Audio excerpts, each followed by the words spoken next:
Boa tarde, 15ª aula. Estamos uma semana para o início real das atividades de aula, da aula verdadeira. Como não tem ninguém aqui, já está reclamando que continuar na chamada, porque o material de alguma forma pode ser usado seja como aula presencial, seja como aula remota, vocês vão conseguir usar alguma coisa. O tema talvez seja até um pouquinho mais curto, mas igualmente importante, porque a gente estava trabalhando com a essência da origem do método científico. E daí, dentro do contexto de nós, que somos da astronomia, eu falo que isso demarca uma ruptura com a astrologia e com a astronomia. E o método científico, na sua essência, cria essa ruptura. Então, a astrologia não tem que seguir trâmite nenhum de ciência. E aí cria o seguinte dilema: tudo em que não se pode aplicar método científico não é ciência. Só que o problema é, existe só um método científico? É essa discussão que vai levar a gente a separar a superstição da ciência, né? Como é que a gente pode entender o método científico em etapas? Porque uma vez que você consegue sistematizar, você consegue ver em que etapas as coisas podem se encaixar. Por exemplo, tudo vai partir de uma observação. Mesmo que você fala método científico experimental, de qualquer forma, quando você faz uma experiência, você manipula as variáveis, controla as variáveis de tal forma que você observa. E nessa etapa do método científico, se acredita o observador como algo alheio ao que está sendo observado. Desde aqui já se mata muita coisa em ciências humanas. A gente vai ver que, inclusive em ciências exatas, mas em ciências humanas, quem observa intervém no que está sendo observado. O simples fato de você recortar um tema vai fazer com que você enxergue coisas de acordo com alguma agenda. Bem? Mas em ciência, se você tentar fazer esses recortes eles tendem a limitar variáveis. Em ciências humanas, às vezes você pode estar limitando uma visão que contradiga as suas premissas. Entende? Então, o que é observado na natureza é a questão principal disso. Pode ser, isso então pode ter origens das observações, como a astronomia, mas das experiências que você propõe, mas em ciências humanas, muito dos pensamentos e das leituras. Nós temos um arcabouço de pessoas que produziram sobre as questões mais fundamentais humanas. Então, você pode produzir a partir desse arcabouço. Coisas novas humanas surgem a todo momento. Se a gente fala que hoje a gente está numa epidemia de ansiedade e depressão, porque alguém identifica que houve um diferencial em relação ao passado. E aí ele vai fazer uma leitura do que aconteceu no passado e uma releitura do que acontece no presente. Questões fundamentais talvez não mudem. Como eu falei, mesmo nas ciências humanas, existem aqueles elementos, mesmo entre humanos, existem aqueles elementos que são invariáveis. Mas o problema é, às vezes, você distinguir entre as coisas que são altamente variáveis e quais são as variáveis significativas. Aí você elabora uma questão de interesse. Essa estrutura é muito a essência de como vai ser a estruturação de um trabalho científico. No final do curso, nessa modalidade de graduação que vocês estão fazendo, vocês têm que elaborar um trabalho chamado trabalho de conclusão de curso. Vulgo TCC, mas também apelidado de PCC. Vocês vão ter que vender a alma para algum bandido. Ou os bandidos são os professores que vão cobrar de vocês. Mas é que vocês vão ter que mostrar alguma proficiência em entender essas estruturas do trabalho científico. Não é criar algo novo e nem se aproxima de um mestrado. Mas é simplesmente revisar algo da literatura que você consegue entender que a construção do que você está fazendo parte da construção de muitas pessoas. E aí delimitar questões. Essa é uma coisa importante nesse ponto. Por que certo padrão ocorre? Você vai identificar o seu nicho de trabalho. Você vai perceber, assim, dentro dos seus gostos, da astronomia, você gosta de alguma coisa específica? Qualquer coisa tá valendo. Tudo é legal.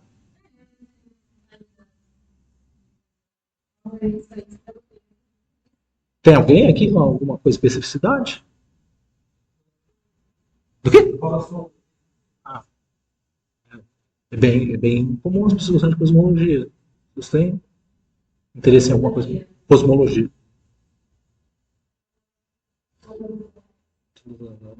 Vai ser mais feliz na vida, porque você vai poder sempre se entregar a alguma coisa que você vai gostar. Eu também gostava disso de todas as áreas, mas me fizeram essa pergunta antes de eu começar a me profissionalizar.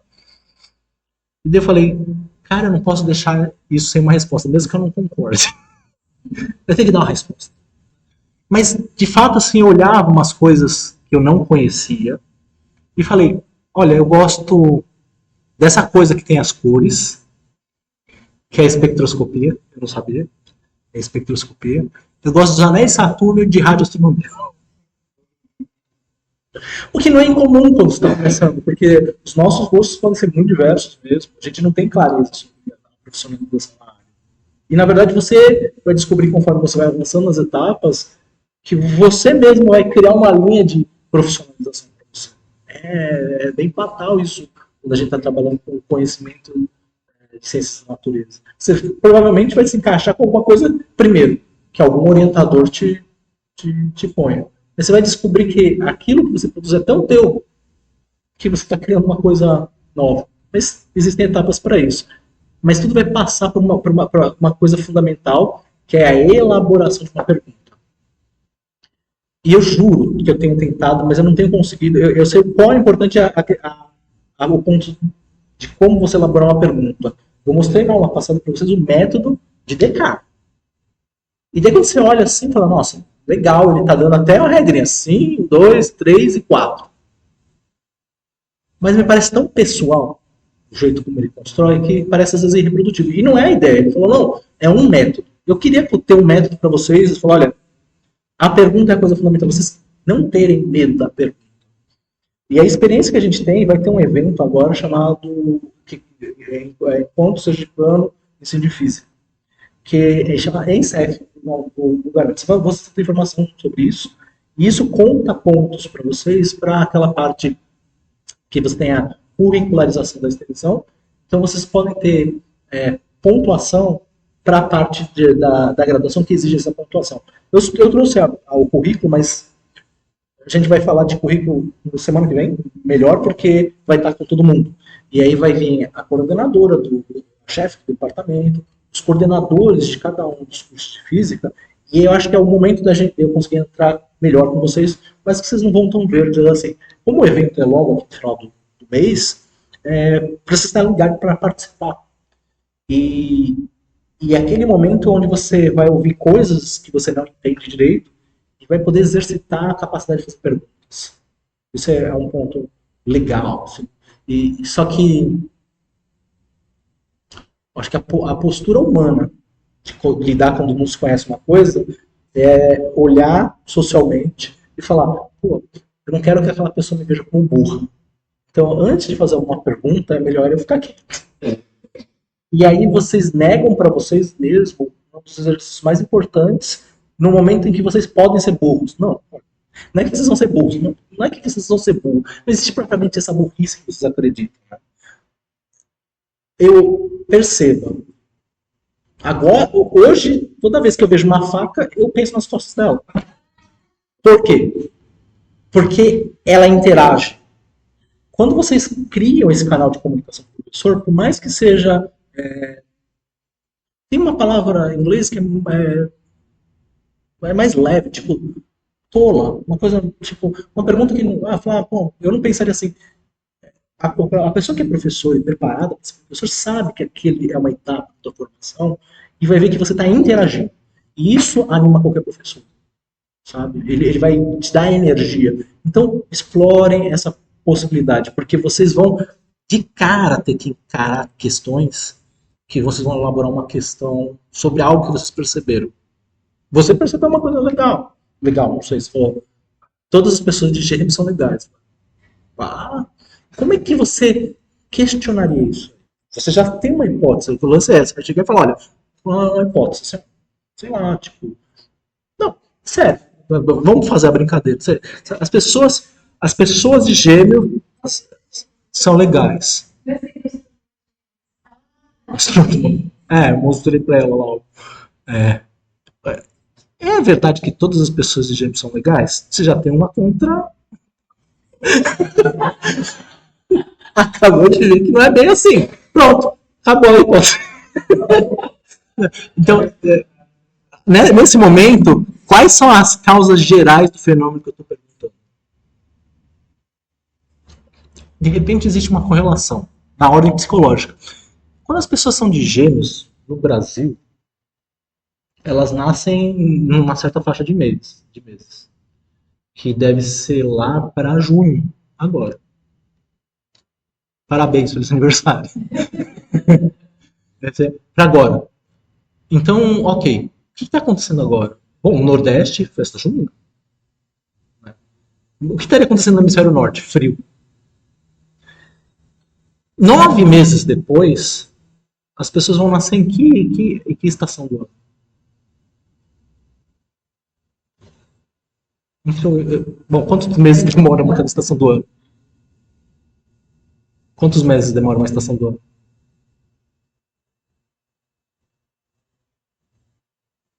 Meu senhor? Né? Tipo, cara, se você tem 4 estações, 12 meses, vulgo 12 dividido por 4, 3, né? Quê? 5? 5 estações? Ah, sim. Ah, tá.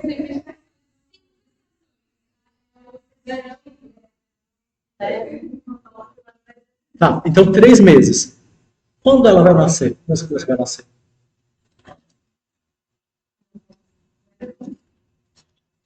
É entre o verão e outono. Deixa eu já deixar aberto aqui. Vai que a gente quiser fazer uma experiência. Eu vou deixar. A gente tem que fazer algo concreto para vocês. Daí, então, imagina assim que de repente uma pessoa que nasça no verão, especialmente num lugar onde o inverno é um momento mais alegre, os pais vão estar mais lá, legal, com felicidade. De repente você nasce no inverno, você já, porra, que bosta, que merda, essa criança chorando aqui, tudo fechado. Não pode ter uma correlação entre coisas que são não da ordem astronômica ou astrológica, mas psicológica, né? Então, do tipo, opa, como é que a gente formulamos uma hipótese? Não tomou, a gente chegou e criou uma ideia e ela tem lógica. Agora, o que a gente precisa fazer? Bom, vamos ver se a gente pode fazer predições que são testáveis. Aqui é um dos pontos onde as coisas vão se distinguir entre ciência ou não ciência. Porque até mesmo no campo científico, você pode fazer uma teoria absolutamente redondinha. Você fala, nossa, explica tudo. O casco da tartaruga sustentando o universo. Explica tudo. E ela é ser bonita, mas ela não cria predições, algo que você possa mensurar predições. E justamente na área de vocês aí, cosmologia, essa é a mais prolífica em você criar coisas que não necessariamente são verificáveis. O avanço que vocês estão sentindo agora em cosmologia, ela se deve a uma coisa. E o tio tem livro sobre isso. Cosmologia física. Ela tem vínculo observacional. Antes, as pessoas criavam cosmologias, ainda fazem hoje. Colocaram lá, aprendi uma matemática nova aí de vetores curvos, e coloca lá e fala, olha, o universo é assim por causa disso aí.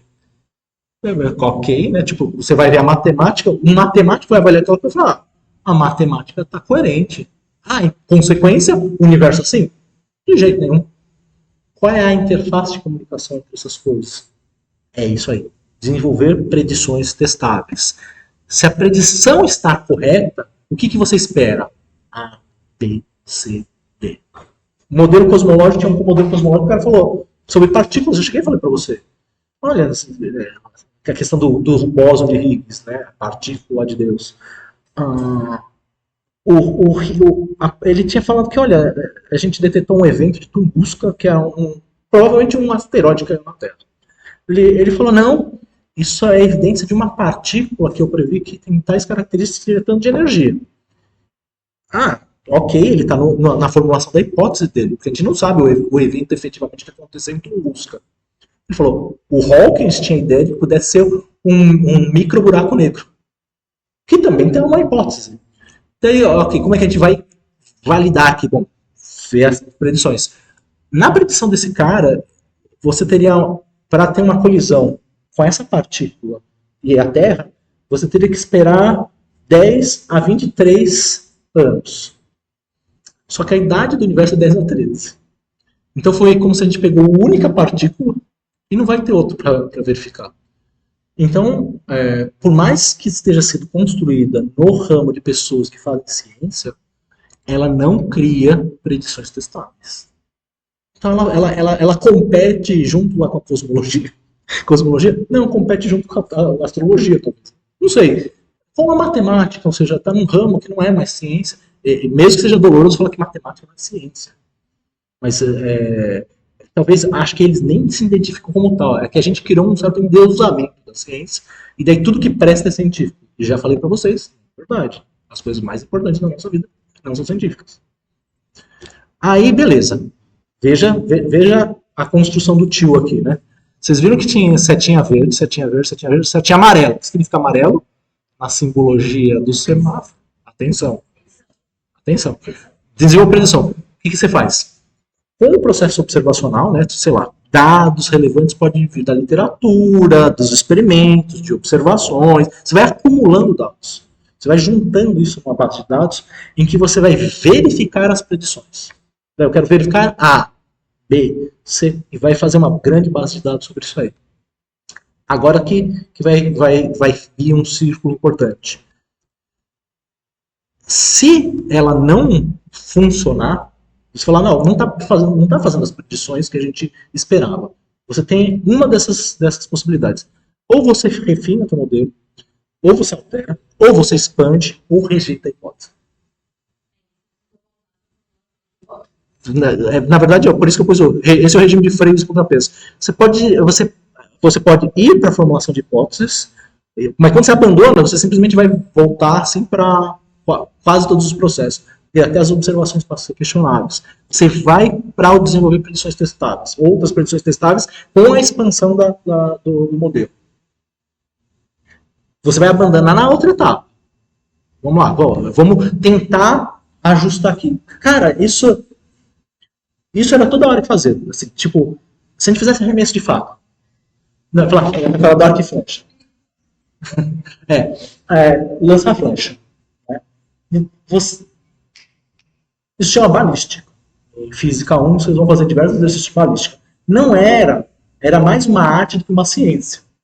Você pegava aquelas pessoas que, Robin Hood, opa, mas você tá mirando no pássaro e acerta a maçã na cabeça da pessoa. Ele não tá mirando no pássaro. Intuitivamente ele desenvolveu habilidades para saber que tem a gravidade, tem o vento. Então ele mira para uma coisa. Você está mirando para o nada, tecnicamente, né? Não. Ele conhece elementos perceptivos que às vezes ele nem quer saber. Simplesmente funciona para ele. Daí, quando alguém consegue perceber, ele vira professor. Ele fala assim, entendi como funciona, cara. Você coloca o dedo assim, faz assim, sente o vento, e daí beleza, daí você ensina outras pessoas. Mas muito das nossas percepções científicas vem de intuições. Como eu falei, boa parte que não é ensinada cientificamente. Mas você pode transformá-la em ciência. E daí você, refinou, daí você pode voltar para o desenvolvimento das predições testáveis e, de novo, o sinal amarelo. Na acumulação de dados, você vê a resposta. Esse círculo aí é o que a gente chama de regime de freios e contrapesos. O que falta é em pseudociência. Porque, do tipo, vamos mexer num vespeiro. Vespeiro, por exemplo, de vesperos sociais. Um vespeiro social importante é cotas. Deve falar assim, se a gente se conversar aqui, vai ter as mais diferentes opiniões. Mas, basicamente, diferentes defesas. Você tem duas opiniões, sim ou não? Não. De repente, uma coisa intermediária. Aí, no intermediário, é que cabe os freios e contrapesos. Você tem que ter cotas Ele fala, olha, eu vejo distorções aqui que são importantes serem corrigidas. Bom, então a gente tem um critério. A gente vai falar assim, olha, a gente vê um fenômeno e algo está gerando o que a gente está observando. Com as cotas, existe a hipótese de que você vai corrigir essas coisas. Joia. Qual é o contrapeso? Menos polêmico. Menos polêmico que cotas. Zona Franca de Manaus. Vocês conhecem o que é a Zona Franca de Manaus?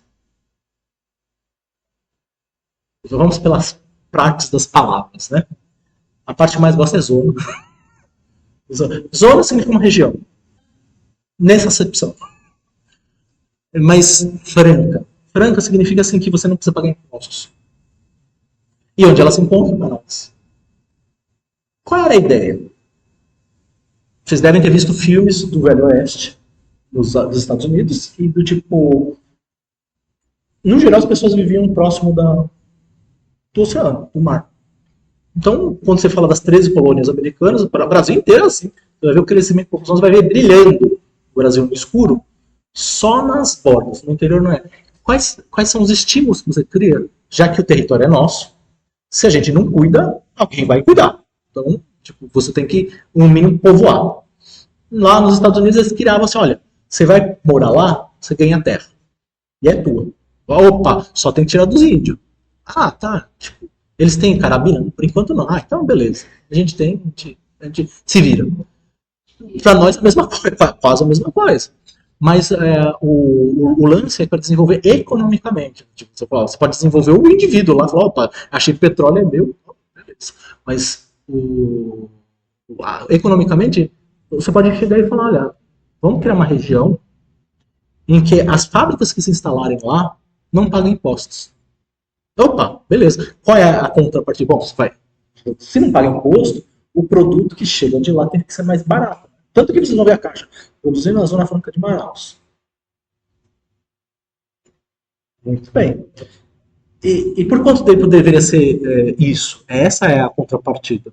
Vai ser eternamente assim? Porque se você favorece muito uma coisa, você pode criar uma distorção e desfavorecer. Todo mundo vai ser falar, tipo, não vai estar mais em São Paulo, não vai estar no Rio, não vai estar aqui em Sergipe, não vai estar em lugar nenhum. Você vai desvalorizar e vai valorizar lá. Todo mundo vai para lá, você quebra os outros lugares. Olha, a gente faz até se desenvolver e ficar independente. Essa é a contrapartida. E sabe que existe uma cláusula para isso? Existe. Quando foi ativado isso? Já venceu diversas vezes. E as pessoas falam, não dá, tem que renovar. Não dá, tem que renovar. Não dá, tem que renovar. E esse é o problema da contrapartida, porque daí vira uma coisa que serve a eles, não a gente. Esse é o problema. Você transforma um benefício público em privado. E essa é uma das coisas que vocês têm que ter mentalidade, porque vocês vão se tornar, provavelmente, funcionários públicos. Seja universidade, professores, centros de pesquisa, a maioria deles são públicos. Então vocês vão virar funcionários públicos. E aí vocês têm que tomar muito cuidado com isso. Não se deve transformar o público em privado. E é isso que esse grupo faz. Eles chegam e transformam um benefício e que nem beneficia. Você paga uma TV mais barata. Que, porra, TV. Eu morei no Chile, assim, tipo. Talvez eu comprasse 3 TV lá do que eu comprava uma aqui. Ele falou, porra, porque o dinheiro rende pouco, que eu ganhava mais? Não, eu ganhava dinheiro brasileiro. Então, o Brasil tava tão foda assim, não. Tipo, são países bastante equivalentes em diversos aspectos. O lance que você pode comparar, por que as pessoas estão brigando por causa daquela coisa da Shen lá, da taxa da brusinha? Conhece essa taxa da brusinha? Alguém já fez importação dessas? Pá, eu sou cagão, nunca fiz essas importações. Mas foi taxado? Tadinho. Ah, que tristeza. Ah, recente.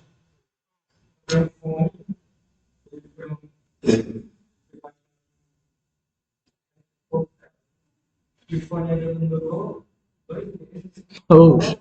E aí, ICMS mais o. Então, tá, ok. Mas por que um produto que é produzido na Zona Franca de Manaus que não tem que pagar imposto, ele é menos competitivo do que um que vem da China? Que vem mais barato, porque talvez você fale, olha, eu te dou um. Eu te dou não, tipo, você compra um LG, um celular LG, feito na Zona Franca de Manaus, ou você compra um Redmi vindo da China. Se os dois não tiverem impostos, o que você vai fazer? Ah, é? Porque você é patriota. Quero beneficiar a indústria brasileira. Veja a qualidade do celular que vem do chinês em relação ao que vai vir da LG. De China, né? Pois é, porque eles estão produzindo melhor, mais eficiente, com um custo menor. Então a gente não está incentivando a nossa indústria a melhorar. A gente está incentivando a nossa indústria a ficar dependente da gente. E quem paga? Nós, pagadores de impostos. Entenderam? Numa situação que a gente vai entrar em outros desesperos. Isso significa regime de freios contra peso. Você fala, olha, isso aí, concordo. Beleza, faz aí a Zona Franca de Manaus, mas vale por 50 anos. Você tem que estar tinindo em 50 anos. Senão você vai quebrar. Daí, se você tivesse regras assim, falar, olha, vale por tanto tempo, funciona, você ia incentivar a mudança. Se você faz com que, não, mais 50 anos aí, tipo, ninguém tá vendo mais, ninguém lembra da história de 50 anos atrás, mais 50 anos aí, vai, e vira um círculo vicioso, não virtuoso. Essa etapa aqui, pessoal, é para construir um círculo virtuoso. Eita, será que tá gravando? Um círculo virtuoso, para que a ciência avance em respostas cada vez mais corretas. Quando eu estava falando da balística, quando você joga uma pedra, fala, ó, jogar. Será que ela saiu de primeiro? Não sei. Joga. Se eu chegar e cair assim, tuque na mesa dela, eu falo, puta, errei. Né? Daí o que eu faço? Pego outra e vou jogar um pouquinho mais forte, concorda? Então quando você vê o seu resultado e fala, opa, estou desconsiderando alguma coisa, você aperfeiçoa o modelo. Joga um pouquinho mais forte, joga um pouquinho mais para a esquerda. Era isso que se fazia em balística, até se conhecer as regras de balística. Quando dá certo, aí sim você pode desenvolver uma teoria. Daí você fala, olha, peraí, captei uma coisa que ninguém tinha captado. Você coloca todas essas coisas num arcabouço explicativo. E fala, olha, é isso que explica. Então aqui você tem teorias gerais e que devem ser consistentes. Ponto importante, consistência. Porque provavelmente já existiam coisas antes que explicavam o fenômeno. Exemplo.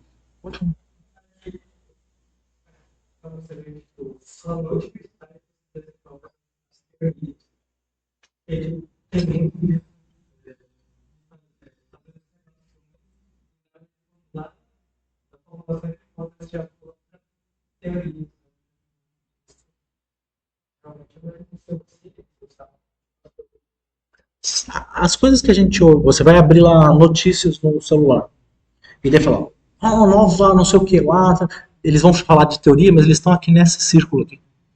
As pessoas estão fazendo observações, acumulando dados e tirando, vendo se atende a predição A, atende a predição B, a predição C. Não tem teoria. Fizeram uma observação que atende o que se espera A. Mas às vezes não atende B, C, porque o cara nem fez estudo. Porque quando você se torna um cientista, a gente tem que falar a distinção, por exemplo, de licenciatura e bacharelado.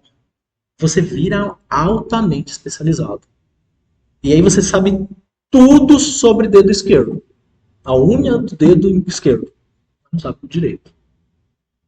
É triste, mas é uma construção científica. Daí você trabalha com o dedo mindinho esquerdo, seu orientador trabalhou com o polegar, daí você tem um co-orientando lá que vai trabalhar com o dedo médio, e assim vai. E aí as pessoas vão construindo esses blocos fragmentados, muitas vezes, e por isso que a gente pode tratar isso como uma teoria, mas simplesmente como hipóteses.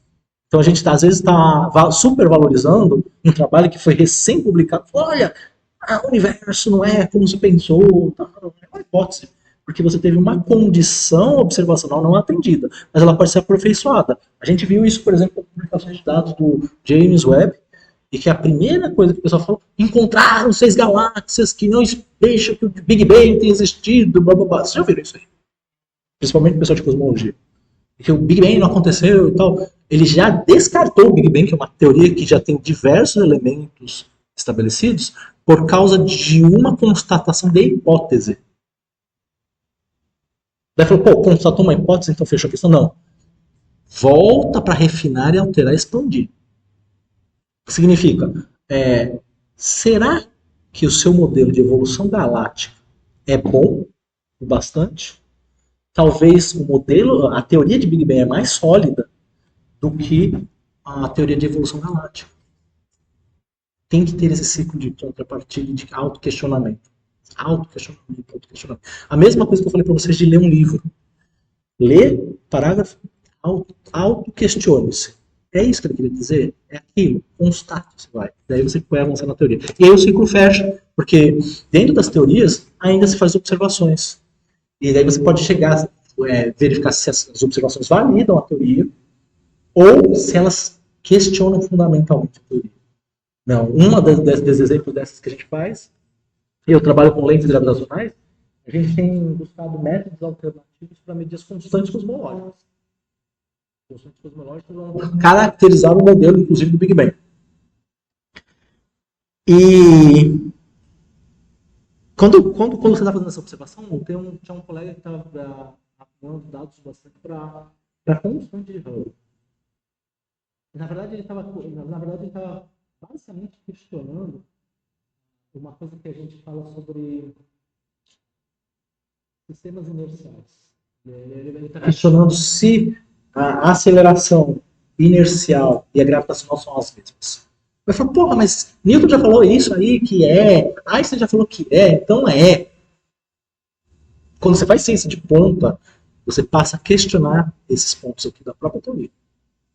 Na verdade, como você está fazendo observações, você está vendo se as observações são coerentes com aquilo. Porque a todo momento você pode derrubar. Você nunca comprova. Mas uma única observação, derruba uma teoria inteira. Entendeu? Beleza. Tá. Muito desse raciocínio é de ciência moderna. Faltam alguns elementos, porque a gente tem que falar do bendito caminho indutivo. Mas daí eles são consagrados por alguns autores. Um dos principais aí que se cita é Lacan. Vai ter um momento para falar desse autor. Ok. O que a gente viu com o conhecimento a partir do momento que você consegue publicar as coisas? Você vai ver que existe um crescimento exponencial na propagação de conhecimento. Os livros, vocês viram que a partir do momento que você tem a imprensa de Gutenberg, mais conhecimento chega mais onde mais pessoas. Isso é muito parecido com, por exemplo, proliferação de bactéria, em que uma gera dois, que dois gera quatro, quatro gera e assim vai. Multiplicação. Crescimento populacional tem o mesmo tipo de crescimento. E existe uma função que descreve isso aí. Todas as vezes que a gente estava escrevendo funções, a gente estava escrevendo funções com variáveis ou multiplicativa, ou aditiva, ou subtrativa, ou dividindo, todas as coisas.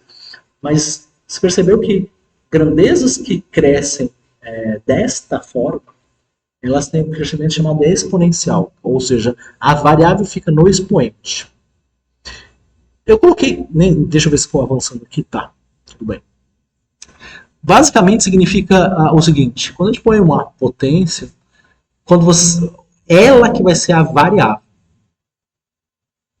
Eu coloquei n, geralmente a gente chama a variável de x, né, b elevado a x, mas quando a gente faz o gráfico disso, se n for zero, bom, não tem problema, né, a grandeza é constante, porque a gente sabe que qualquer coisa elevada a zero é 1. Mas como n é variável, ela vai de 0, 1, 2, 3, 4, o formato de crescimento é muito parecido com esse aqui. E ela tem uma característica muito interessante. Quando a gente fala crescer como um polinômio, você lembra x quadrado, x ao cubo, todas essas são potências, mas elas são potências com índice fixo. Quando você põe uma potência com índice variável, ou seja, uma função exponencial, toda função exponencial sempre é maior do que uma potência. Ela, no meio, ela pode parecer que não é, tipo, nos pontos iniciais, mas ela sempre vai crescer muito mais rápido que uma função polinomial.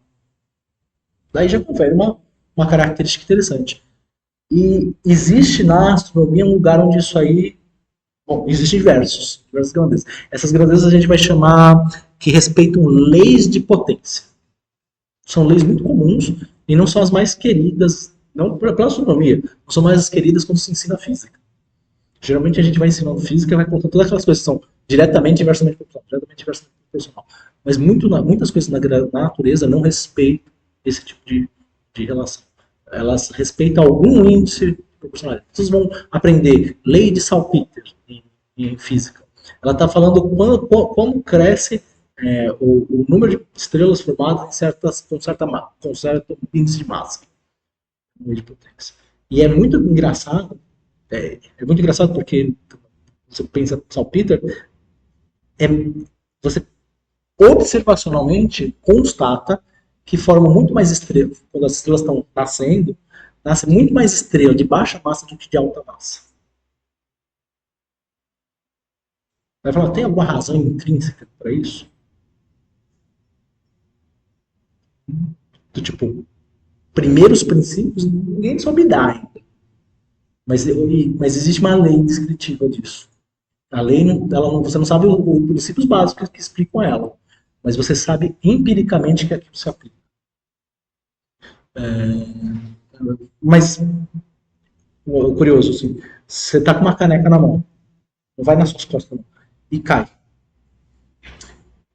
Provavelmente, quando ela cair, se você tiver azar, ela vai quebrar. Conclusão, você normalmente tem azar. Por quê? Porque normalmente ela quebra. Você pode ter a sorte, né? De repente, opa, mas caramba, é de adamantio, né?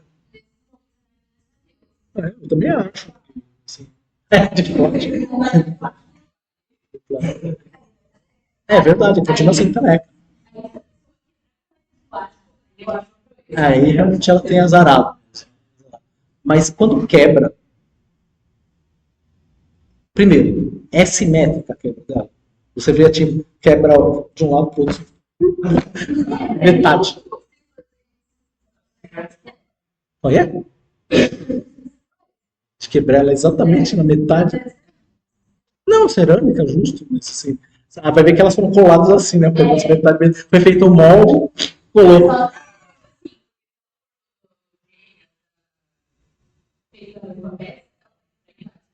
Tá bom? As nuvens que formam as estrelas, elas não são homogêneas. Daí, assim, elas vão se fragmentar. E nessa processo de fragmentação, ela vai formar estrelas. Quando uma caneca quebra, ela quebra diversos pedaços, mas você vai ver, raros são os pedaços grandões. Por quê? Porque a própria nuvem que formou as estrelas, a própria caneca tem um tamanho. Nunca você vai encontrar algo maior do que o tamanho da própria caneca. Estou falando uma obviedade, mas assim, o máximo que você vai encontrar, o máximo que você vai encontrar de tamanho é o próprio tamanho da caneca. Ou seja, não quebrou. Né? Você nunca viu isso aí. Tipo, ó, pô, quebrou aqui, deixa eu colar e formar duas. Né? Geralmente, toda vez que eu desmonto uma coisa, sobra coisa. Tipo, esse fundo eu fiz um segurador de copo, né? Mas daí o caneca tava sem fundo. Mas tem muito a ver com isso, da formação das estrelas. E você descreve uma lei de potência. Outro fenômeno chama inflação. E que não é a inflação que a gente está vivendo. Nossa inflação é engraçada. Socialmente, nossa inflação, você vê como a gente cria soluções sociais. Todo mundo vê que os preços aumentaram. Quando o preço de um produto não aumentou, é porque o tamanho dele diminuiu. Tipo, você tava lá com um papel higiênico de 30 metros, já foi de 50. E ele falou, bom, qual é o preço razoável para pagar por um papel higiênico? Pô, tem que ser menos de R$1. Pô, que papel vagabundo. Não, peraí. Tá muito caro, e é só para limpar a bunda. Beleza. E aí ele falou, bom, as pessoas já têm a sensação de que papel higiênico tem que ser R$1. Falou, pô, mas tá uma puta inflação de 20% aqui, eu tenho que repor meu custo, né? Então, ao invés de você aumentar o preço, você diminui a matéria-prima. Chama reduflação. A inflação na física, ela tem a ver com o fenômeno do momento da origem do universo. Porque você acredita que o universo surgiu de uma grande explosão. Se você pensar, você fala, então beleza, surgiu de uma grande explosão, ela explica diversos fenômenos observacionais. Mas por quê? Porque se ela explodiu, por que as coisas se juntaram? Porque daí, tipo, se o universo surgiu, deve ser uniforme todas as direções. Não tem nenhuma direção especial. Tipo, se tudo surgiu de um ponto, lembra que ponto é dimensional. Daí ele não sabe assim, ó, quando eu for para cima eu vou um pouquinho mais lento, quando eu vou para baixo eu vou um pouquinho mais rápido. Ele não tem essa consciência.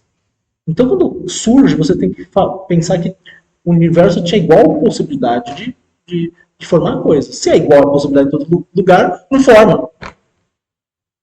Falei para vocês, a importância está na diferença. Justamente quando a gente é diferente. E o fato é, se não formasse, a gente não estava aqui. Isso chama princípio antrópico. Se a gente está aqui, então deve ter acontecido uma coisa lá milagrosa. E aconteceu. A coisa milagrosa é que ela não é uniforme. Porra, por quê? Bom, porque o universo é regido por princípios que elas não são absolutistas. São estatísticos. E a estatística admite flutuação. Tá, por que eu estou falando isso? Porque você acredita que o universo não cresceu de forma uniforme. Você cresceu num certo momento de forma exponencial. E isso acabou favorecendo que se fragmentasse os pedaços e formasse aonde tinha universo, onde tinha densidade diferenciada, formasse que viriam ser as estrelas, galáxias e tudo mais. Isso é descrito por uma lei exponencial na cosmologia. Isso é descrito por uma lei exponencial. E aí a exponencial era conhecida. O que não era conhecida e foi inventada na época da Idade Média, que eu falei para vocês, logo vou falar da Idade Média, eram os logaritmos. E essa é a nossa marca importante aqui. Muita gente vem bem mal formada de logaritmos, e é uma coisa que a gente come com farinha. E é importante, então, que a gente revise esse aspecto. Por quê? Porque foram inventados, não descobertos. Porque na época, eu falei para vocês que as pessoas, você fazia uma universidade para multiplicação, para adição, você fazia tudo na universidade, multiplicação, soma, subtração, para fazer divisão era foda. Tipo, tem que fazer uma universidade separada. Mas muitos dos problemas, somar é coisa fácil. Mesmo que seja essa soma, você faz aí, talvez, essa soma você faz aí uns 2, 3 minutos, sem calculadora. Você vai lá, soma as partes e dá. Só que se eu transformasse isso aqui num produto, provavelmente vocês iam perder bem mais tempo. E o algoritmo de fazer um produto requer que você faça diversas somas, diversas subtrações. Então, se eu pegasse os mesmos números e fizesse uma multiplicação, vocês iam demorar muito mais. E a questão de Napier, ele é crítico ferrenho da Igreja Católica, ele tinha título de nobreza, então podia perder muito tempo em questões de ordem filosófica. E aí ele conhecia os problemas de astronomia, que envolviam números muito grandes e muito pequenos. E uma questão que surgiu muito na avaliação que vocês fizeram lá para calcular o diâmetro da Lua, era o seguinte: qual é o pi que eu uso? Qual é o pi que eu uso? Vamos lá. Tá, já identifiquei um problema aqui. Bom, em teoria vocês vão usar o mais preciso possível, mas vocês não estão com esse conceito de precisão. Só que então, ser o mais possível dentro da sua necessidade. Porque, de repente, eu dei um número para vocês que não é tão preciso assim. Eu dei a distância da Terra lá, foi 300 mil quilômetros. Então, tem um jeito de você combinar as duas coisas sem afetar. Só que o problema, na época dele, é que se você pegar pi com um monte de casa decimal, é foda, né? Você pegar 3,14, 15, 92, 65 e vai fazendo conta com todas essas vírgulas. E daí você vai misturando com outros números que tem vírgula, com outros números que tem vírgula. Demorava demais as contas. E o raciocínio dele foi o seguinte: pô, não teria um jeito de eu transformar as multiplicações em somas? Porque isso é complicado demais. Ah, beleza, tem. Ele pensou o seguinte: olha o raciocínio do cara. Basicamente, ele está juntando a ideia. Você lembra do paradoxo de Aquiles? que eu acabei não fazendo exercício com você, mas o paradoxo de Aquiles é aquele que, se você anda metade, depois a metade da metade, metade da metade, metade da metade, você lembra? Ele nunca quer chegar. Ele tem algo interessante, quando você está trabalhando com números inteiros, você pode, o modo como você vai poder fracioná-los não vai permitir que você tenha Aquiles ultrapassando a tartaruga. Mas quando você trabalha com números reais, você teria uma continuidade entre eles. Ele pensou o seguinte, olha, vamos pensar que são duas estradas, e ele pensou em uma dinâmica associada à física, a movimento que estava sendo discutido. Eu tenho duas estradas e tem dois deslocamentos aqui. Um deslocamento, ele é feito à moda de Aquiles, lá. Do modo de que você está andando, sei lá, um sexto da trajetória, depois um sexto, um sexto, um sexto. E ele foi vendo assim, e ao mesmo tempo você tinha uma outra trajetória em que a velocidade é constante. Velocidade constante você pensa assim, ele anda 1 km, depois anda 1 km, então é como se você estivesse somando uma parcela. E nessa aqui você está multiplicando uma parcela. Ele percebeu que a distância que faltava percorrer aqui, dividida pela distância percorrida aqui, se mantinha constante. Uma fração, uma razão, que era conhecida como, o que era a razão na época dos gregos? Logos. E como ela se mantinha constante, você tinha uma relação que permitia associar multiplicações a somas. Aritmos é a soma aritmética. Então você, logaritmos, que surgiu. E aí, pensa, quando você tem uma coisa que é uma multiplicação sucessiva, a gente chama isso de progressão geométrica. E quando você tem uma coisa que é uma soma contínua, é uma progressão aritmética.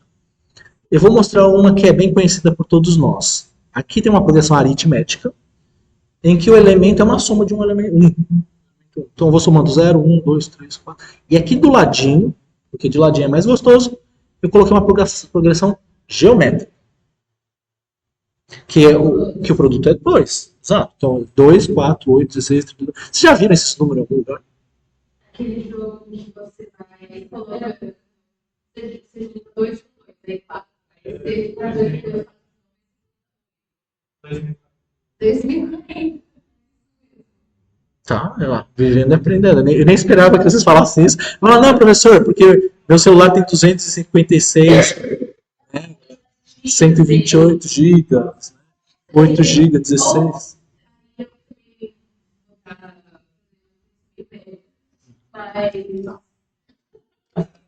Pode continuar.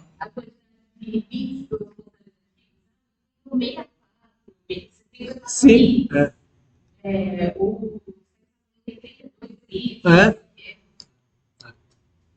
porque é o sistema binário que você usa para formar informação. Você com 8 bits, você consegue transmitir informação. O que é uma letra? E aí o que é 8 bits? 8 bits é você ter a base de uma potência 2 elevado a 8. 2 a 8 é 56. 256. Então, e daí a gente trabalha em observacional direto com essas coisas, porque você vai pegar uma câmera fotográfica. Você já fala, elas têm quanto? Você fala, olha, ela tem 12 megabits. 12 mega, 12 milhões, significa que você está pegando quantos pixels ela tem para gerar informação. Aí, na verdade, eu trouxe a imagem aqui para vocês verem. E você está colocando dentro de cada pixel 8 caracteres, que são os 8 bits que você vai falar. Cada bit é um byte de informação, e aí você consegue representar todos a sequência de números que vai representar alguma grandeza.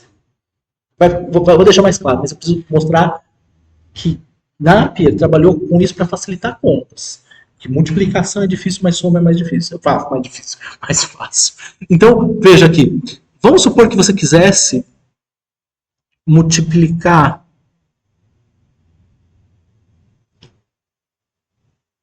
8 por 32. Vou pegar, deixa eu já colocar.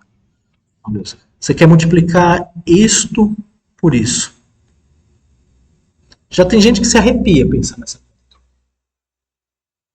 Mas pensa aqui, por exemplo, a relação dessa aqui seria... para o 8 eu tenho um 3 e por 32 eu tenho 5. Eu quero o produto disso aqui. Não. Não. Porque regra de 3, geralmente essas proporções, a gente está considerando que as coisas são lineares. Por que a gente vale a regra de 3? Porque você lembra da proporção dos triângulos? Eu falava, olha, triângulozinho pequeno, triângulo gigante. Isso não é linear. Essa é uma preocupação que nós físicos temos que ter. Temos que ter. Se as grandezas são lineares. Essa não é linear. Boa.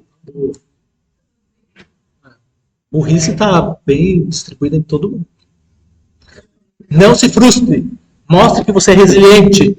Você vai ouvir todas essas bobagens. Quem tá com a faca sou eu. Não, pessoal, prestou atenção aqui. Eu peguei aqui uma coisa que seria 2 elevado a 3 e 2 elevado a 5. Mas eu nem queria mostrar isso aqui, então, tipo, Ctrl E, apagar. O que eu queria mostrar mesmo era quanto é 2 mais 3, 2 mais 3 mais 5. 8, né? Então, quando você faz a regra inversa, 8 vezes 32 dá 256. Só que eu estou usando uma base. A base é 2. Estou usando o sistema binário.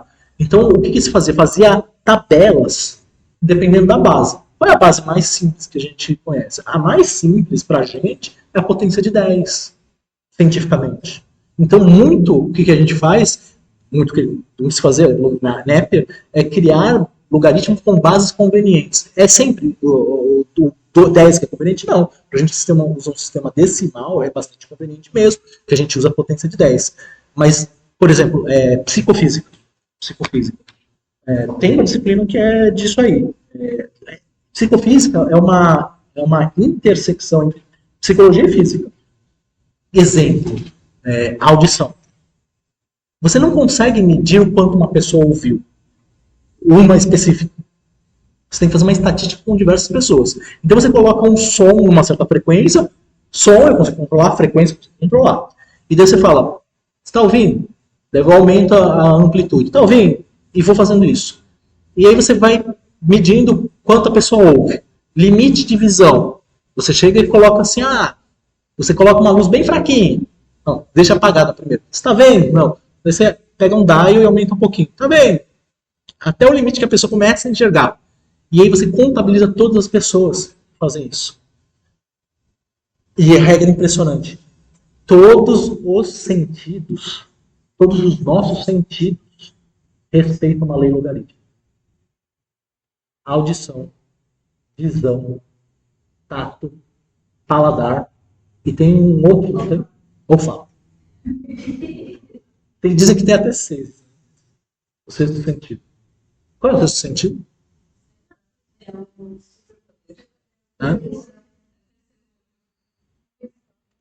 A feminina. A mulher tem sexto sentido.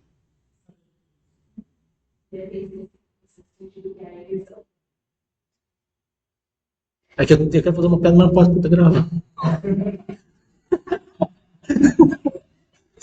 Sei que vai ser usado contra mim isso aí, mas pelo menos os 5 sentidos, eles respeitam uma escala logarítmica. Então, quando você está reclamando do som estar muito alto, se você falar, eu vou pegar um som e colocar para o meu vizinho o dobro daquele som, vai fazer diferença. Por isso que as pessoas já não ouvem direito, as pessoas colocam no último. Se você dobrar a intensidade sonora, a pessoa não vai ter sensação de dobrar. Veja queimadura, tato, né? Quantas queimaduras a pessoa fala, primeiro grau, segundo grau, terceiro grau? Porque, tipo, você queima os nervos no terceiro grau que você já nem sente. Do segundo vai doer mais, porque do tipo, queimou teus nervos. E daí queimou tua capacidade de sentir. Então, audição. Audição é porque você tem visão, você tem um limite de células para receber sinal. Se você começa a estimular todas as células, você já não vai ter resposta para aquilo. Vibração. Veja, se eu faço isso aqui, não, cara, começa a fazer mais rápido. Mais rápido. Começa a fazer mais rápido. que vai ter um limite que ele vai estar parado para vocês. Por quê? É tão rápido, que a inércia dele não é capaz de fazer com que ele se mova, e é o movimento que faz com que ele fique parado. Você entra num ponto de ressonância com a capacidade sensória que não vai ter mais resposta. Então, e o crescimento é logarítmico. Essa é uma conclusão importante. Mas tem outra coisa importante que acontece aqui. E eu trouxe, evidentemente, a calculadora científica, mas eu vou ter que mostrar na tela, porque não, embora a câmera ligou, ela não conectou com o OBS, então não consigo gravar. Mas daí eu deixo ligada a calculadora que eu vou usar mais com vocês, que é a calculadora do computador. A gente vai ter que saber usar todas, então ninguém vai ter medo de calculadora. Olhou uma calculadora, pode fazer pastel com calculadora, mas ninguém vai ter medo. Mas eu trouxe uma calculadora muito formidável.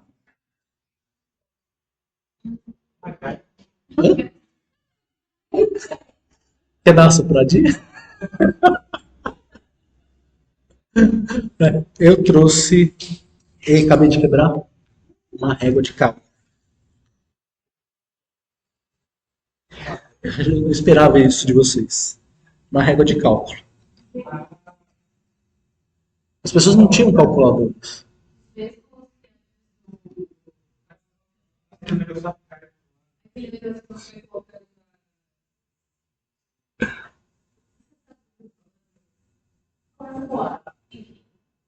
Pois, dá uma olhada. Eu vou colocar. Com isso aqui você podia fazer contas, por exemplo, 2,4 vezes 3,2. Porque ela tem uma régua móvel aqui embaixo. Já usou? O pessoal de engenharia usava, né? Não tem mais sentido usar. Né? Calculadora ficou acessível para todo mundo. Mas esta, ela reproduzia, ela reduzia o fato de você precisar de uma tabela de logaritmos. Ela é construída usando logaritmos. Ou seja, você consegue fazer as 4 operações aqui, todas, com casas decimais, só usando o manuseio dessa régua. Porque, por exemplo, você coloca aqui 2,3, eu tenho que colocar, por exemplo, a escala numérica aqui de... Você não está vendo nada. Eu vou passar na mão de vocês. Você vai colocar a escala 4.5 multiplicado por 2.3. Você vai procurar onde tem 4.5 aqui em cima e põe o 2.3, respeitando a escalinha que está embaixo, embaixo do 4.5. 2.1, 2, 3. E a resposta vai estar, sabe onde? Na interseção das linhas aqui. Então, por exemplo, mais difícil, dividir. Vou dividir 4.5 por 3.2. Coloquei aqui 4.5, 2.3, e você vem aonde tem aqui esse 1. E daí você lê onde a escala está colocada, ela está 1.5, ela está 1.95. Vamos olhar. Assim, é muito curioso, bem bacana o funcionamento dela. E isso abriu a possibilidade de construir as primeiras máquinas de calcular. Vocês acham que assim, as primeiras máquinas de calcular eram mecânicas, cheias de engrenagem, do tipo, você vai girando na roda por causa dos logaritmos. E Pascal ficou famoso, e aqui tem até deixei um link para que vocês possam visitar depois, de como funcionava essa máquina de calcular, dividir toda a mecânica. Então, gigantona. Daí depois substituiu componentes eletrônicos, né? E depois conseguiu reduzir, miniaturizar com a invenção do transistor. Eita, deixa eu apagar essa parte aqui, Ctrl A.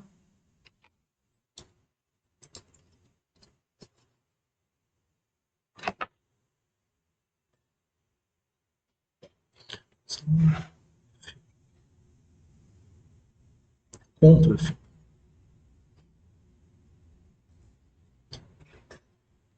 Pronto. E como é que funciona com os logaritmos? Mais empolgante para a gente é a astronomia, né? E eu vou dividir para vocês um dos meus primeiros trabalhos. Vamos lá, física. Olha lá, fudeu o negócio. É uma fortuna isso aí. Só não vai pisar.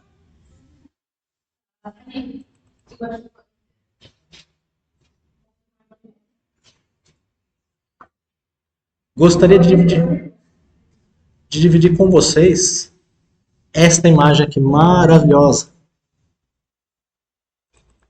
de objeto astronômico que eu trabalho. Ah, tá aí. Maravilhoso. Esse programa que eu estou usando é um programa que eu uso bastante para ensinar, chamado DS9. Ele é aberto, ele é profissional em astronomia, vocês vão usar muito. E aqui tem a imagem de uma galáxia espiral que... Sim, uma galáxia espiral. Ah, sim.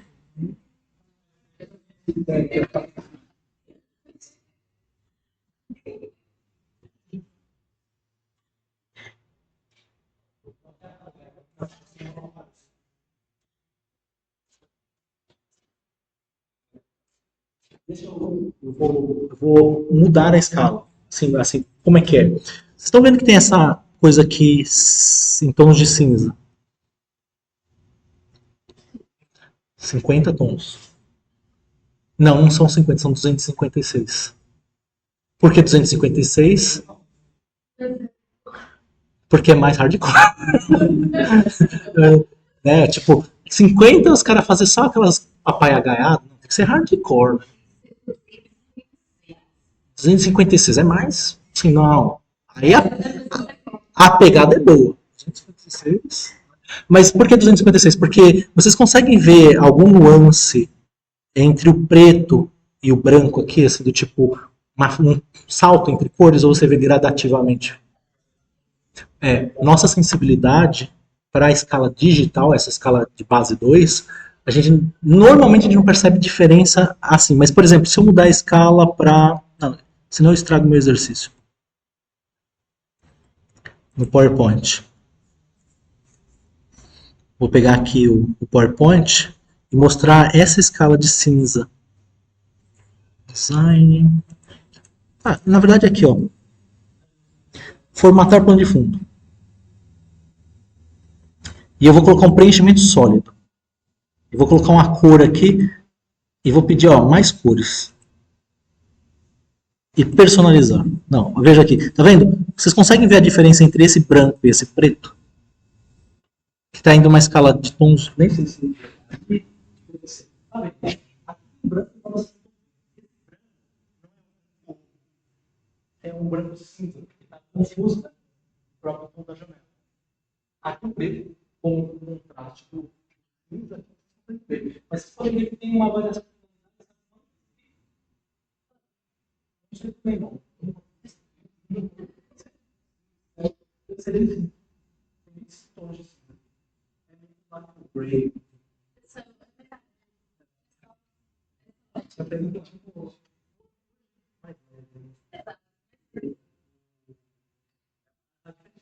Você consegue detectar. Mas os 256 você não vê. Então, quando você começou a construir imagens digitais, você escolheu uma escala que estava no limite de sensibilidade humana. Porque senão você vai ver diferença. E aí, eu consigo... E o que essa escala faz? O tio explica. Você consegue ver esses objetos aqui? Pelo menos, né? Vou fazer um zoomzão nela. Nessa aqui.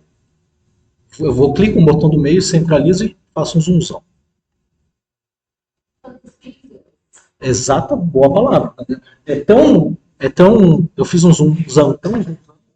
Você consegue ver os quadradinhos. E os quadradinhos são elemento da imagem. Aí esse quadrado, esse elemento de imagem a gente chama de pixel. Só que ele tem muito mais do que só um quadradinho. Eu vou dar um quadradinho só para vocês? Não, vou dar mais para vocês informação. É exatamente o que tem. Tem informação aí dentro. Se vocês prestarem atenção, talvez não nem enxergue direito, mas eu colocando o mouse aqui em cima dessa parte mais clarinha. Ok? Vocês vão conseguir, não sei se consegue, aqui em cima, vocês vão ver que aparece um número. Não sei se é legível, mas... Mas eu acho que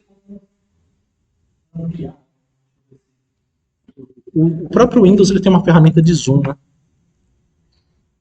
Zoom. Não, mas não é esse zoom, não. Zoom.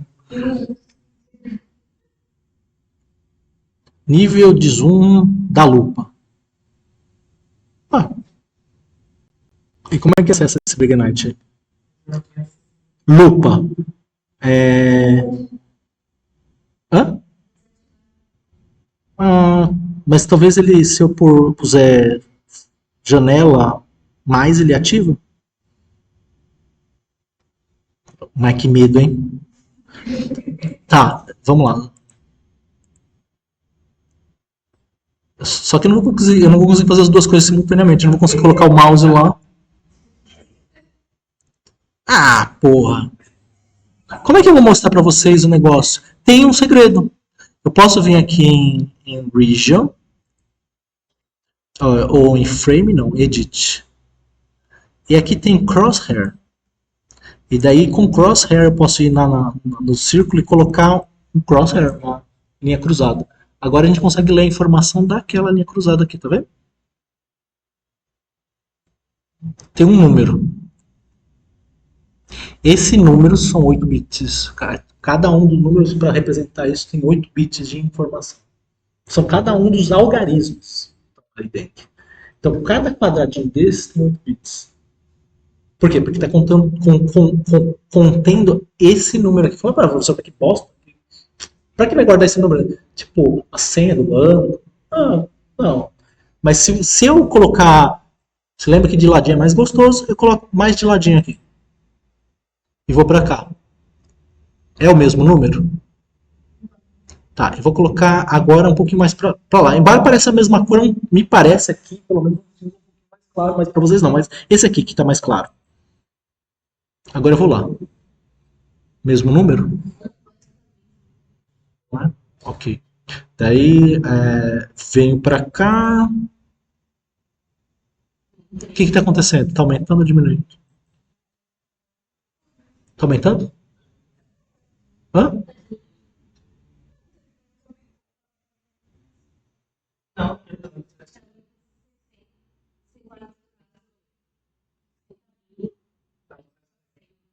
Detecte o padrão.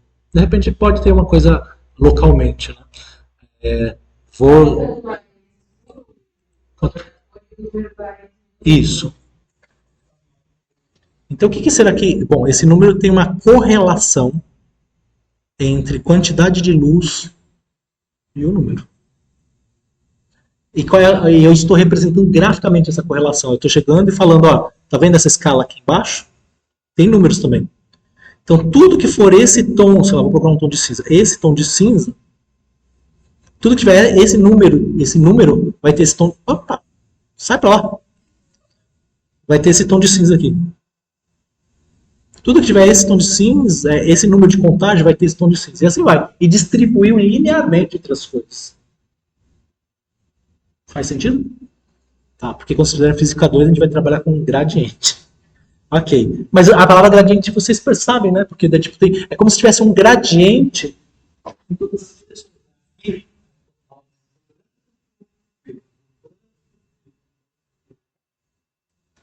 Isso vocês conhecem.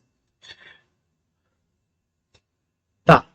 Estamos construindo conhecimento juntos. Agora começou a do Zoom. Menos, menos. E agora eu quero desabilitar aquela coisa. Qual desabilita? Se eu fecho ele. Tá. Tomara. É, eu não vou ficar exibindo o número agora, mas você sabe que tem uma relação. Nota que eu posso clicar com o botão direito do mouse e eu posso redistribuir essa escala. Eu vou mudar aqui para o ponteiro para region. Okay? Para eu clicar com o botão direito, ó, tá vendo?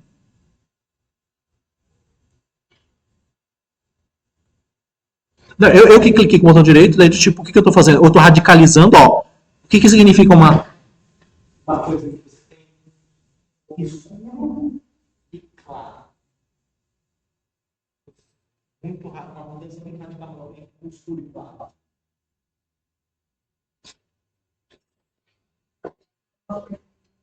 Hã? Hã? Não, peraí. A quantidade de luz é a mesma. Se colocar o mouse nas posições, você está vendo a mesma coisa. Eu só representei de forma diferente a associação entre a cor e a saturação. É um conceito importante também, mas não é. É o quê? Intercor? Intercor? Contraste. Porque a gente separa a sociedade por cores. Né? Não separa? Separa assim, uma por cor. Tipo, preto, branco, vermelho, amarelo. Nem sei o que é isso aí.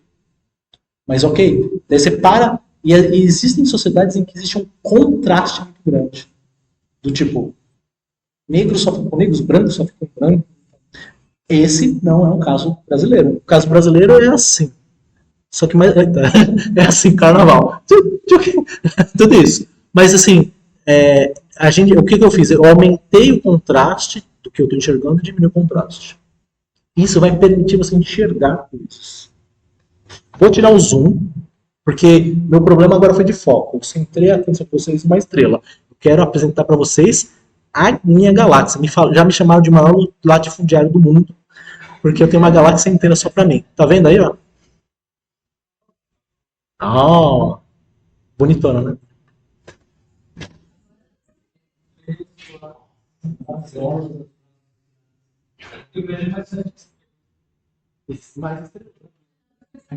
A gente manuseou um pouquinho o contraste, consegue enxergar algumas coisas. Você já? Por favor, me ajuda, socorro. Tá, deixa eu dar uns Ctrl Z aqui, Ctrl Z. Volta aqui. Tem jeitos mais fáceis de ver isso aí. Ao invés de a gente. O que eu falei é que eu distribuo uma escala linear. A gente pode ver isso aqui de forma logarítmica. E aí vocês vão enxergar coisas melhor. Por quê? O logaritmo vai ser definido dessa forma. O logaritmo de A na base B é N. Isso fazia muito sentido na época de Napier, mas demorou 200 anos para descobrir o seguinte, que isso aí é simplesmente você calcular o expoente de uma base. Então eu chamava logaritmos, uma coisa que você faz a razão e tem a soma, super complicado. Só que 200 anos para perceber que na verdade você só está tirando a potência de uma exponencial. E aí a gente pode fazer a seguinte distribuição. Eu fiz o zoom para vocês, e aí eu falei, olha, no centro tinha 100 mil, por exemplo. Daí quando eu vou indo para a periferia, tem 10 mil. Quando eu vou indo para a periferia, 1000. Daí tem 100. 10. E 1, uma contagem lá. Porque uma contagem significa um fóton bateu lá. É menos, é mais do que isso, mas não é assim. Você está vendo que, daí eu cheguei e coloquei umas cores aqui, branco, tom de cinza, tom de cinza, tom de cinza, quase preto. Tem uma diferença de número gigantesca entre eles. Por que a gente está vendo a imagem tão escura? Existe um objeto que é objeto de desejo de todo astrônomo. Aqui. Importantíssimo. Ah!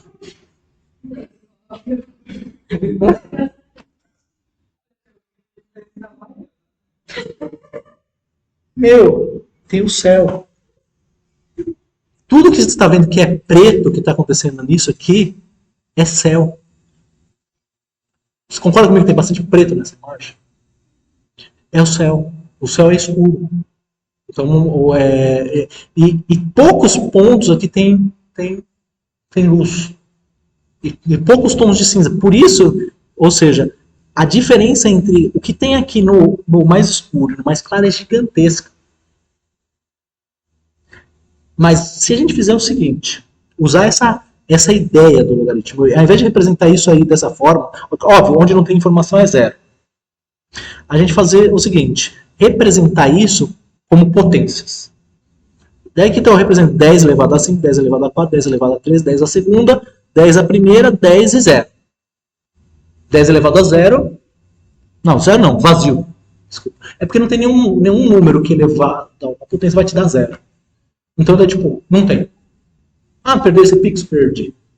Mas também não, vocês vão que não tem um céu tão zerinho assim.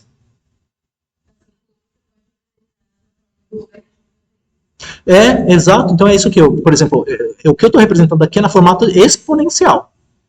Mas você pode representar no logaritmo. E o que o logaritmo faz? Ele te dá a potência dessa expressão. Ele te dá a potência. Então, quando ele te dá a potência, se eu tiro o logaritmo disso, ele vai me fornecer n. Então, eu vou ter o que na imagem? Eu vou ter log de n1, log de n2, log de n3, log de n... Desculpa, log de n, não. Log de a1, log de a2, log de a3, log de a4, até o final. Isso está me dando o quê? A potência n1, a potência n2, n3, n4, n5. Mas quais são as potências aqui? Bom, 5, 4, 3, 2, 1. Ficaria assim. Por que eu estou representando agora em tonalidades de cinza? Porque todas aquelas tonalidades estavam entre 0 e 10. Todos esses tons de cinza estavam distribuindo entre 0 e 10. Eu vou poder distribuir toda essa escala dentro de uma escala muito menor. E aí eu coloquei desde as coisas que têm alta quantidade de luz e baixa quantidade de luz numa mesma faixa de representação de cores. Ô, professor, que bosta é essa? Bom, é um logaritmo. Mas talvez seja mais impactante se eu chegar, então, mexo na escala aqui, e ele tem uma opção aqui de escala. E ele pode ver os nomes aqui: linear, logaritmo, potência, raiz quadrada, quadrado, arco seno hiperbólico. Eu descobri que isso é maravilhoso para estudar a Lua. Recentemente, eu estava fazendo para medida de paralaxe da Lua. Mas vou colocar o logaritmo para vocês.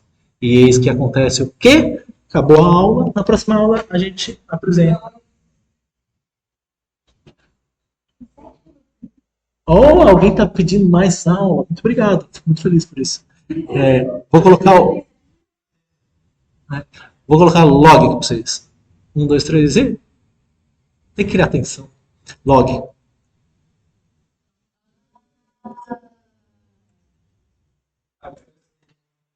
Massa, né?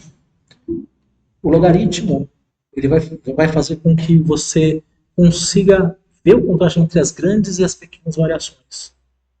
Vai colocar tudo numa mesma faixa e vai ajudar você a enxergar. Porque a galáxia em si, bom, tem os braços, essa região a gente chama de bojo, mas essa estrutura onde os braços estão se chama... Não, bojo de sutiã. Bom, a ideia é a mesma. Você tinha pensado o quê? Alguém pensou sacanagem?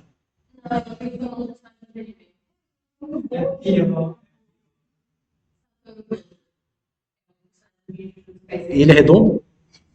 Ele é redondo? Não, porque ele é personagem que é redondo. Mas se for bojo de sutiã, você já sabe. Né? Sutiã com bojo. O que é um sutiã com bojo? Um sutiã com peito extra. Mais arredondadinho, assim, mais durinho.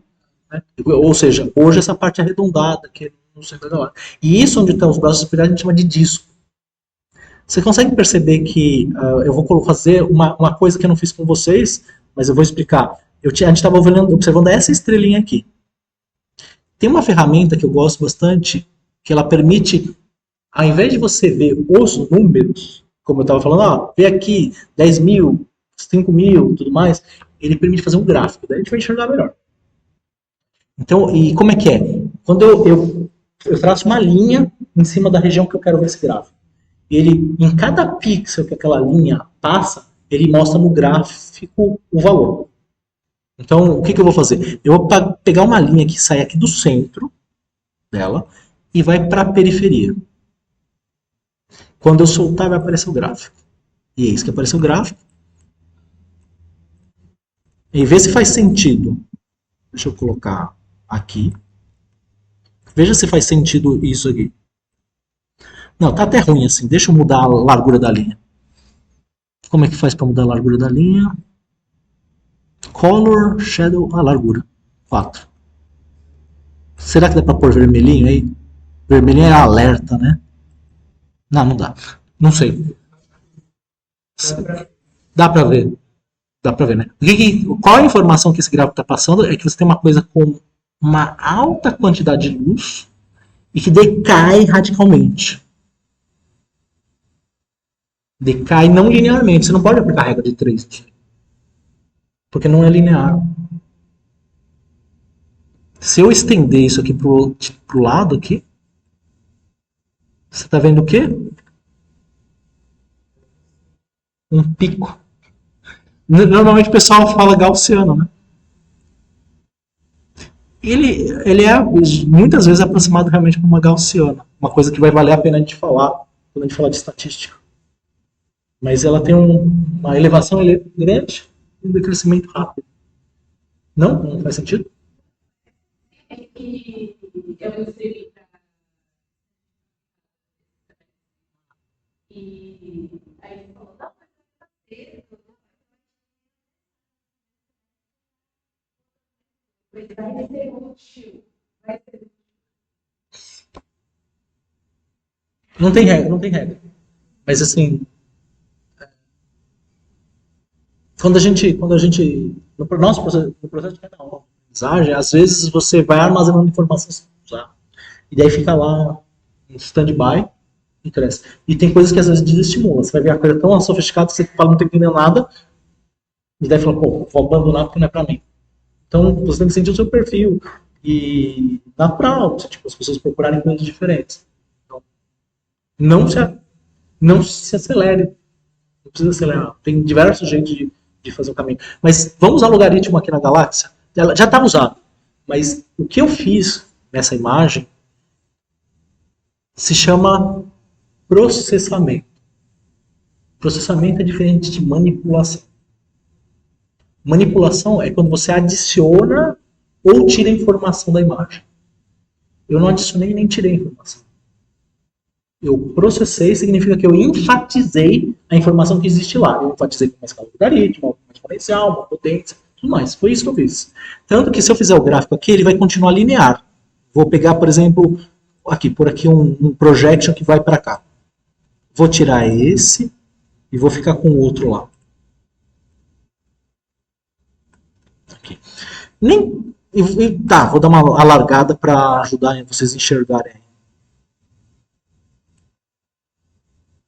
Consegue entender, né? Tipo, o centro galáctico é muito mais brilhante do que as regiões de fora. Mas você pode ver que às vezes tem uma subidinha, uma descidinha, uma subidinha, uma descidinha.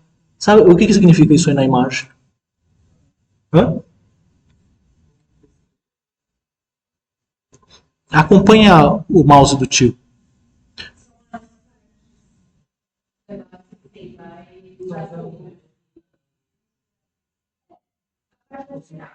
Onde estão os braços espirais, tem mais contagem. Onde não tem braço, tem menos contagem. Onde tem mais luz, menos luz, mais luz, né?